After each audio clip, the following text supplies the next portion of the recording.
maraming pinag-iinitan. Tingin nila sinasabi sa DDS supporter walang ginagawa kay PBBM kaya di natin masisi kaya gano'n. Kahit ako PBBM supporter pero pamilya ko DDS supporter, wala akong magagawa kasi respeto ko lang sa kanila kung ano ang gusto nila, choice nila, walang sapilitan. Tumpak po kayo 'no, correct po kayo. And, Jacinto Jack Villanueva watching Ma'am Admin Rich. Marami pong salamat, Jacinto Villanueva, 'yan. So, ngayon mga kababayan tuloy po natin yung ating, topic 'no, nawala tayo kanina. So, tuloy natin ang topic po natin. So, eto na ngayon mga kaibigan 'no, ah, so open lang natin yung link, okey. Open lang natin yung link para okey,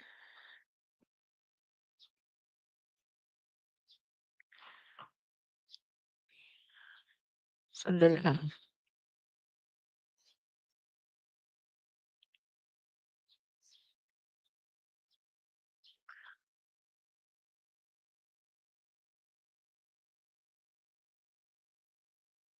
Wait guys, wait.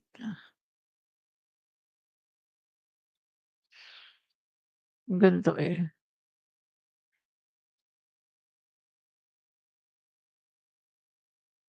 'yan. Mahirap kasi 'pag ano, eh, bago, eh, hindi pa sanay sa ganito. 'Yan, okey.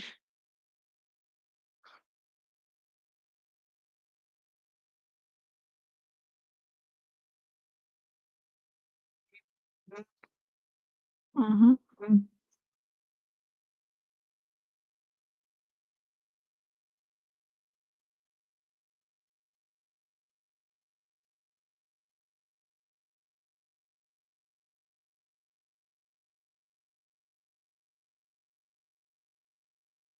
dali guys,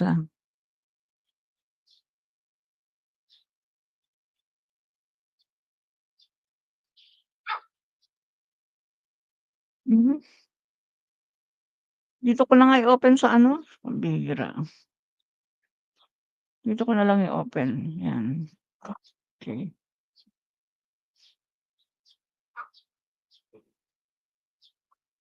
'yan dito na lang dito. Open link, 'yan. So ito mga kaibigan 'no, sabi dito House lawmakers want Digong and Sara Bato to be investigated for enabling Kibuloy's case, 'yan. So sabi po dito, House lawmakers on Monday called on authorities to launch investigation against former President Rodrigo Duterte and Vice President Sara Duterte and their longtime ally Senator Ronald De La Rosa for supposedly enabling the hiding of Pastor Apollo Kibuloy from the law enforcement. Manila Representative Joel Chua, uh, the chairperson of the House Committee on Good Government and Public Accountability, is not convinced that the father and daughter were in the dark of Kibuloy's whereabouts. No? So, mga kaibigan, kahit naman sino hindi maniniwala, no? Kahit sino po hindi maniniwala na hindi alam ni VP Sara Duterte at ni Digong 'no, wala pong maniniwala na hindi po nila alam kung nasaan si Kibuloy during that time na siya po ay hinahanap ng mga kapulisan 'no. So, eto po mga kaibigan, malinaw po na itinatago nila etong si Kibuloy at alam naman natin na eto po ay labag sa batas 'no. Yung pagtatago o harboring a fugitive mga kaibigan ay labag po yan sa batas lalong-lalo na si Duterte po ay dating pangulo at si Sara naman ay Vice Presidente. Supposed to be dapat ay nakikipagtulungan sila sa gobyerno at hindi yung tumutulong pa sila para yung pinaghahanap ng awtoridad ay kanilang itago 'no. So, doon pa lang kita natin na yung hindi po sila marunong sumunod sa batas 'no. So sabi po dito, former President Rodrigo Duterte serving the administrator of the KOJC compound where Kibuloy was apprehended, cannot simply distance himself from this troubling situation. His role within the KOJC compound places him at the center of this unfolding scandal, and the public deserves clear answer from about his involvement, the neophyte lawmaker added. So, mga kaibigan, marami po sa mga sumusuporta sa dating Pangulong Duterte ang hindi naniniwala 'no, na etong si Duterte ay di umano ay, um, kay Kibuloy di umano itinatago yung mga kanyang mga kayamanan 'no. So, marami pong mga umuugong na mga balita na mga nagmamarites, pati mga nagmarites mga kaibigan nung mga vlogger 'no, na masasabi natin na DDS pagkatapos biglang pumunta sa kampo ni PBBM na mga nagmarites mga kaibigan at nagsabi na kaya daw di umano si Pastor Apollo Kibuloy ay sumuko na dahil makikita na nga daw 'no yung ano, yung vault ng kayamanan 'no. Ang nagsabi po nito mga kaibigan ay isang dating DDS na vlogger na si Madam Ellie na isa din po sa grabe ang paninira sa first couple 'no. So, ang sabi nga po ni Madam Ellie dahil po sa, ah, huhukayin na ni, ah, General Torre yung isang room na kung saan nandoon si Kibuloy, pati di umano yung vault ng kayamanan na kung saan doon pinapatago ni dating Pangulong Duterte yung kanyang mga kayamanan. Kaya di umano ay napilitan na lang itong si Kibuloy na lumabas kaysa naman sa mabuking pati yung mga kayamanan 'no. So yun daw ang dahilan mga kaibigan 'no. Kaya kita niyo bigla na lang sumulpot 'no, bigla na lang siyang, lumabas kasama yung kanyang, lawyer 'di ba, na kung titignan natin ay wala namang balak sumuko 'di ba, pero biglang sumuko dahil nga di umano ayon sa, kay Madam Ellie na dating DDS ay iniiwasan nga na mabuking yung vault na kung saan nandun ang kayamanan. So 'pag tinitingnan ko, it makes sense mga kaibigan, it really makes sense. Kasi nga tignan mo ha, nung nakulong na po si Pastor Apollo Kibuloy, biglang ang pinapamahala niya sa kaniyang mga kayamanan sa kingdom ay si dating Pangulong Duterte. Na kung titignan mo mga kaibigan, bakit wala ba siyang kamag-anak? Meron naman siyang mga pinagkakatiwalaan. Marami naman siyang mga members na pinagkakatiwalaan sa kingdom. Bakit kay dating Pangulong Duterte niya ibibigay ang pamamahala ng KOJC at lahat ng mga kayamanan?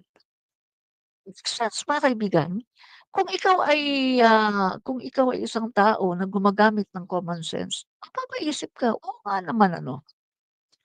Biruin mo maraming mga kasama diyan si Pastor Apollo Kibuloy na talagang very loyal sa kanya, na magmula pa nung maliit sila, lumaki na sila diyan kay Kibuloy at meron pa siyang mga spiritual wives na tinatawag at talagang meron siyang mga yung kaniyang mga, co-pastors, mga assistants na talagang very loyal sa kanya. Pero how come na ang dating Pangulong Rodrigo Duterte ang pinagkatiwalaan niya ng mga kayamanan? Napapaisip ka. So, it makes sense yung sinasabi ni, Madam Ellie na kaya daw lumabas na lang si Kibuloy kasi mahuhukay daw. Kasi ito na yung pinakahuling room na huhukayin ni General Torre na nandun si Kibuloy at nandun din daw umano ang vault ng mga kayamanan kung saan doon pinatago ni dating Pangulong Duterte. So, mapapaisip ka, oo nga 'no,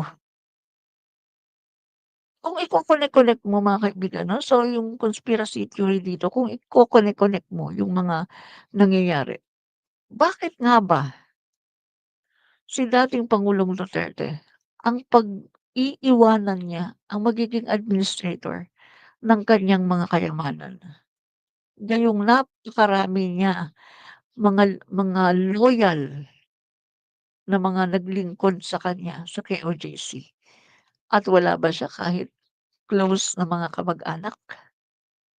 Bakit kay dating Pangulong Duterte niya pinapamahala, 'di ba? So, kung mag-iisip ka, ano, baka nga totoo yung sinasabi ng mga marites na halos lahat di umano ng mga kayamanan nandiyan sa KOJC, mga kaibigan, ay nanggaling daw din di umano sa dating pangulo na gano'n daw kayaman 'no. So, hindi natin alam mga kaibigan how true ito po ay mga conspiracy theory ng mga marites 'no.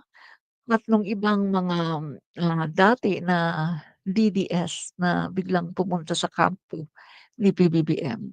So, mga kaibigan, eto nga, kung sakaling ito'y totoo, aba, grabe mga kaibigan, habang ang mga Filipino ang ibang mga Filipino ay nagugutom, walang makain, pero eto palang mga ito ay humihiga sa kayamanan, humihiga sa ginto, humihiga sa salapi, samantalang naghihirap ang ating mga kababayan. At ang ano pa nito, ang sagwa pa nito ay nagfi-feeling at nagki-claim sila na mahirap. Nagki-claim na hindi mayaman, pero marami palang itinatago. 'Di ba, mga kaibigan? 'Yun ang pagkakaiba nila sa mga Marcos, kasi ang mga Marcos talagang claiming na mayaman na dati. Eh, yung lolo at lola nga ni President Marcos Jr., ang tawag sa kanila ay Don, Don Mariano. Yung yung lola naman ni PBBM ay Doña, 'di ba? Ang tawag sa kanila Don and Doña, meaning to say, talagang mayaman sila. So, ang mga Marcos, kung sinasabi naman marami silang pera, hindi mo puwedeng sabihin na nagnakaw, kasi talagang sila ay mayaman. 'Di ba? Samantalang ang mga Duterte, claiming, simple ang buhay. Nagki-claim sila simple ang buhay, nagki-claim na mahirap sila. Kunwari, simple, kakain sa karenderya, ganito kasimple. Ang bahay ganito, luma, hindi kagandahan. Kamukat-mukat mo ang dami pala nilang property at ang dami pala nilang mga bahay na nabili. At yan mga kaibigan ay nilabas lahat yan ni dating Senador Antonio Trillanes at kasama po yan sa kaniyang mga, pinapasabog 'no na mga, facts 'no. Siya po ang nag-ano niyan, ang nagpasabog ng, mga issue na yan 'no. TYT gas, na-scan sa ilalim ng lupa si Kibs salamat sa equipment ng Israel nahuli si Kibs. O nga po 'no, yung meron daw heartbeat. At nagtatawa pa yung mga DDS, ang sabi, "Heartbeat heartbeat, ano yan, heartbeat ng baboy?" Iba naman sabi, "Ano, heartbeat ng ano, ng, tapos pinagtatawanan nila si General Torre na para daw gano'n 'no. Ano daw heartbeat yun, oh.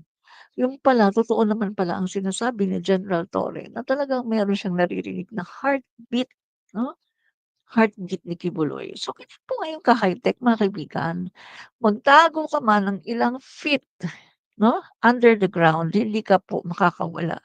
Kasi meron na ngayong mga equipment 'no, mga makabagong mga equipments na malalaman kung merong tao na nagtatago underground 'no, mga kaibigan. So, 'yan po, kudos 'no kay General Torre dahil sa kaniyang napaka, ah, napakapasensyoso at talagang determinado na gawin ang kanyang trabaho sa paghuhuli kay Kibuloy 'no. So, mabalik tayo kina VP Sara Duterte na sila pa naman mga kaibigan 'no, particularly VP Sara Duterte nasa gobyerno, Vice Presidente, pero eto siya, itinatago ang isang fugitive, 'di ba? So, Nakakalungkot isipin mga kaibigan na ganito po ang ginawa ni VP Sara Duterte, oo. So, tingnan po natin 'tong isang article, okey.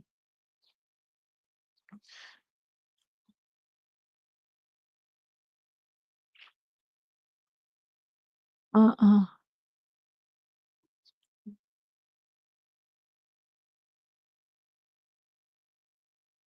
with Chris,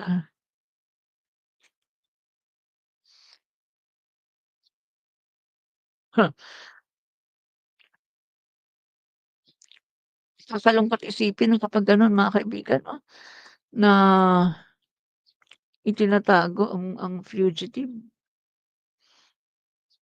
na hindi naman dapat na itago, pero ito ay tinatago,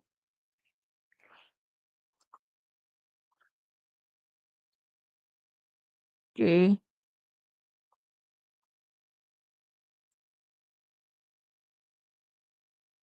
Ito. Basahin natin yung sa Inquirer. Ang sabi po dito, obstruction props versus ex-President Duterte possible, DOJ, yan. So, ito mga kaibigan 'no,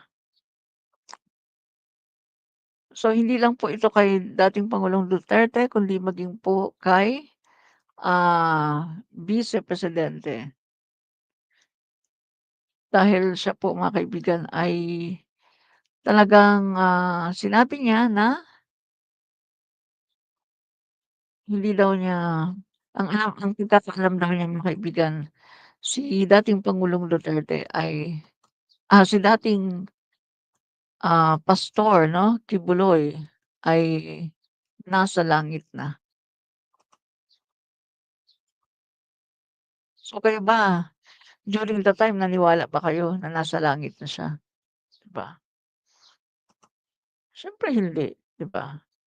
Okey. So ito, so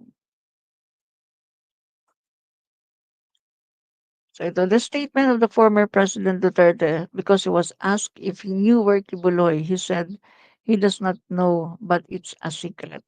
Would you consider that as obstruction of justice? Yeah. Well, a crime has different elements. So if all the elements are present, regardless of who the possible offender is, well, that will be a case for obstruction of justice. And in fact, this representation has also issued a press statement where I said that there is a possible obstruction of justice complaint against him because of his statement. No? So publicly, he said he knows where Pastor Apollo Kibuloy is, but he refused to divulge it as it is a secret. So having said that, Mr. Speaker, his statement, especially as he is property administrator of the KJC compound. So in effect, that would warrant a possible case of obstruction of justice. He added yan. So yan mga kaibigan, no? At yan po mga kaibigan ay sa tingin ko, kahit hindi po ako isang abogado, sa tingin ko po, ito po talaga ay kaso ng, obstruction of justice. Kasi kita mo, ito pong si Pastor Kibuloy ay pinaghahanap, 'no? Pero eto ka at, ikaw ay nagtatanggol sa kanya. So, para po sa'kin 'yan talagang clear po 'yan 'no, malinaw na malinaw na ito ay isang obstruction of justice, 'no? So, very clear po na kaniyang, tinatago si Pastor Apollo Kibuloy, 'no? Very, very clear, okey.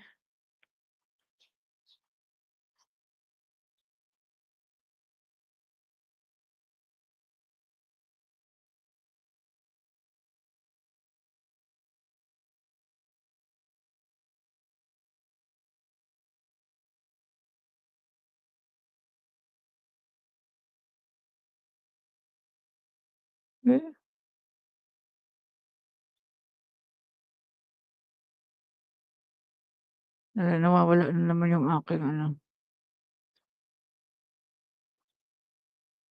sandali, Ano?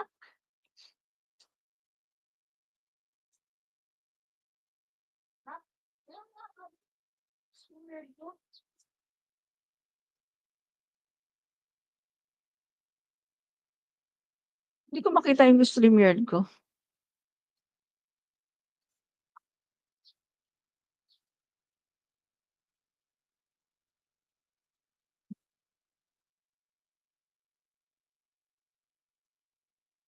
Ayun,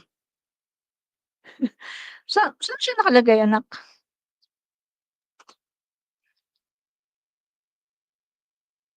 Tapos ayun, pambihira. Ay naku, talaga naman. And then pakisara pinto 'no. Sorry po guys, kasi palagi nawawala yung ano, aking StreamYard, 'no. So, sabi po ni Selly Bulanan, "Ma'am, keep going to spouse the evil doing of Duterte admin." Kasi itong mga nag-message sa'kin, isa daw akong at bangag kasi I was Marcos fan 1956 born. I was high school when Ferdinand Marcos Sr. is the president. I know him, he is good president before, and I admire Marcos family kasi sinagot ko ang mga comment ng mga DDS, puro bastos. Isa daw akong A kasi binabara ko sila about Marcos. I know Marcos family.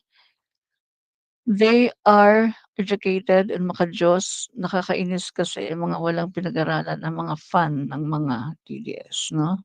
So, wala po tayong magagawa sa kanila, gano'n po talaga sila, eh, 'no. Sabi ko nga po 'di ba kung sino at kung ano pong ugali ng kanilang sinusuportahan ay naa-adapt po nila 'yan 'no, gano'n din po sila. So, hindi na po natin sila mababago 'no, kaya ako hindi ko na rin sila masyadong sinasagot 'no, basta focus po tayo dito kasi alam niyo naman mga guys 'no, ang pangulo po natin ay talagang maganda po ang ginagawa niya at madami po siyang mga proyekto at napakarami po niyang mga ginagawang para talagang masolusyunan ang problema ng, taong bayan, lalong-lalo na po sa pagtaas ng mga bilihin. Open ko lang yung aking ano,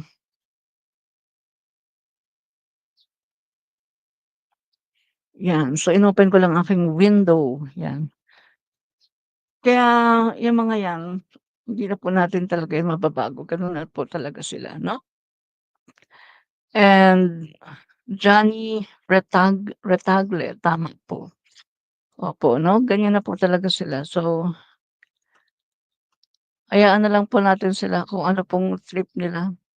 Anyway, lahat naman po ng kanilang ginagawa ay babalik 'yan sa kanila 'no. Sabi ko nga, kung magtatanim ka ng hate, hate din ang ma maaani mo. Magtatanim ka ng love, aani ka rin ng love. Magtanim ka ng magandang gawain, aani ka rin ng magandang gawain 'no. So, ang ating pong pangulo napakabuting tao, napakabait at seryoso po siya sa kaniyang trabaho bilang presidente ng Pilipinas para pagandahin mga kaibigan yung ating, sitwasyon 'no, dito sa Pilipinas. Kaya magtiwala po tayo na ang ating pong pangulo ay ginagawa niya ang lahat para maangat niya ang kabuhayan ng mga Filipino 'no. So, itong mga DDS wala na po tayong magagawa sa kanila, talagang ganyan na po talaga 'no. So, eto nga mga kaibigan, ah, etong nangyayari ngayon 'no na mga guys na talaga namang nagpapakalat ng mga fake news itong mga supporter 'no, ng dating pangulo para lang ang Pangulong PBBM ay mapababa. Hindi naman po 'yan magtatagumpay dahil ang katotohanan po ay, palagi pong matatalo ng katotohanan ang mga, lies at ang mga kasamaan 'no, na gusto nilang gawin. So, sabi naman ni Dato' Ali, "Assalamualaikum, hello from Cotabato City, Maguindanao sa Mindanao idol ako din kahit PBBM ako. Hindi hindi ako hindi ko sisisi sa gobyerno idol pero dito sa Mindanao lalo na sa Malisbong, Palimbang massacre madaming pinatay ata sundalo, mga tao doon sa mosque. Kahit may mga kamag-anak namin may namatay noon pero wala na. Huwag nating husgahan idol kasi di natin masisi.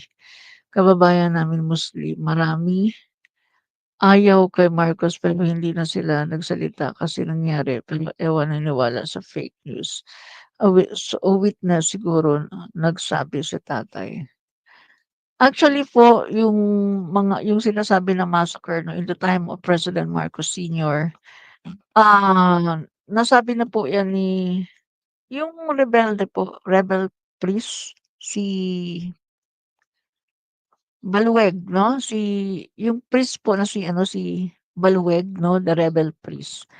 Nakuwento na po niya 'yan na etong mga during the time of President Marcos Sr., yung mga rebelde 'no, yung mga NPA di umano ay lumalabas 'yun sila at nagsusuot sila nung mga uniporme ng mga sundalo. Kasi 'di ba gumaganon sila ng mga sundalo at kinukuha nila yung mga uniporme at sinusuot nila 'yan. Pagkatapos pumupunta po sila katulad nung ginawa po nila sa isang mosque, isang, church 'no, sa bandang Mindanao po 'yan. Kung hindi ako nagkakamali, bandang Davao yata 'yun, eh, 'no, kung hindi ako nagkakamali mga kaibigan or Lanao. Nakalimutan ko lang yung eksaktong lugar 'no, pero during the time of President Marcos Sr. 'yan 'no. So, nagsuot po sila ng pangsundalo pagkatapos kahit bata, matanda wala silang ano pinatawad, lahat 'yun minasakar nila. Suot-suot po nila ang sundalo 'no, yung uniporme ng sundalo at ito po ay kanilang isinisi sa mga sundalo.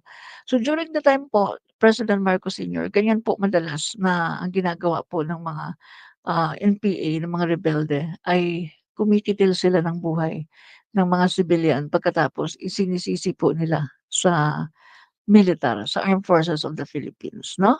So, kaya bakit po nila ginagawa yun? Para yung imahe po ng Armed Forces of the Philippines at ng gobyerno ni President Marcos ay maging alam niyo na yung monster, yung maging image para sa mga tao ay monster na sila ay masama 'no. But in reality ang gumagawa po nito ay yung mga NPA 'no. At na ano, marami na pong mga nag-whistleblower 'no, na nagsabi na totoo 'yan. 'Yan po ang ginagawa sa panahon ni President Marcos Sr. Yung mga nangyaring mga killings ay hindi po ginagawa ng Armed Forces of the Philippines, kundi ginagawa po ng mga taong labas ng mga rebelde na ito na nagkukunwari 'no, na suot-suot ang mga kasuotan ng militar at pagkatapos ay tsumutsugi ng mga sibilyan para po isisi nila sa militar. So, marami na pong nag-whistleblower tungkol diyan 'no. Kaya dun po nasira talaga 'no yung martial law, yung pamahalaan ng Pangulong Marcos Sr. nasira talaga kasi intensyon po talagang siniraan ng husto 'no. Pero but in reality hindi po yun mga military. So, yan po ang katotohanan 'no. Kaya, 'pag kaya nga kapag may naririnig tayo na ganyan, ah, kailangan kailangan po, hindi po tayo kaagad maniniwala sa mga ganyang mga kuwento 'no, 'yan. So,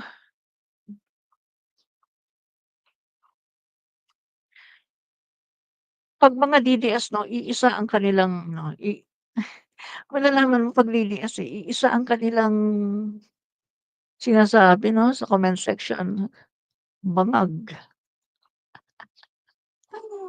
Ay, ayaw ko na lang parang ayaw mo nalang patulan, eh, kasi yung nagsasabi ng bangag, kita mo naman 'no, sila ang tambangag at ang pangulo nila at merong ebidensya, na talagang bangag, 'di ba? May ebidensya, umamin pa na talagang bangag at yung kanyang gawain, oo, gawain ng isang bangag, 'di ba?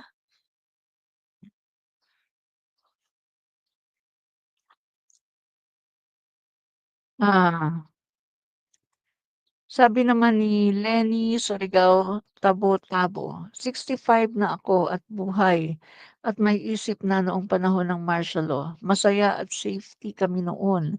Ang mga relatives ko sa Cebu, mga politiko rin, mga masasamang tao lang ang nadisgrasya noon, NPA ang pumapatay.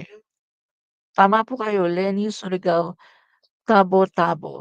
Correct po kayo diyan kasi, ah